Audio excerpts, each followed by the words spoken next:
Checking out a new laptop from Microsoft, very Mac-like. Very Mac-like. This is the Microsoft Surface Laptop Go.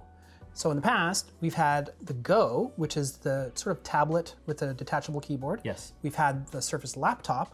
This is the smaller version, the Go. It's a 12.4-inch screen.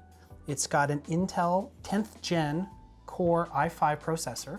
That's a mouthful. It is a mouthful. But that's one of the latest generations. It is the latest generation. It is, you know, you're not going to be editing 4K video on this. You're not running Call of Duty? No. No. No.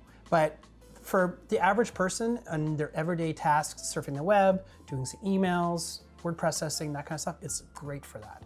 Well, the size definitely is, and this is solid. I actually really like the feel of this. It's not doing any funny things. You can't turn the screen upside down or take it off. It's kind of traditional laptop configuration here, but this is a solid, beautiful laptop. I have always loved Microsoft's hardware. Yeah. It definitely is, you know, at the top of the tier. The little trick that this does have that a MacBook doesn't have is that it is also a touchscreen. Sometimes I like it, sometimes I don't. True. It depends on what you're doing with it, right? I like it when it's me, but whenever I'm like working with someone else and we're looking at things, inevitably someone always touches you. Hey, look at that, and they touch the screen and crazy stuff happens. Yeah.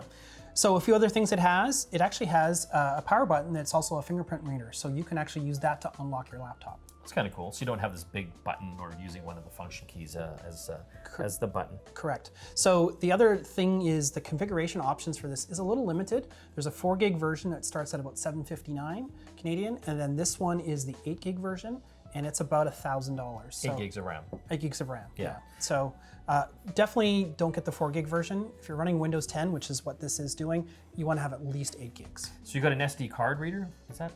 Nope, that's the power. Which is Oh. my biggest gripe with this particular unit. They're not using USB-C. They're not. They have a proprietary connector. Why? I know, it's 2020. Yeah.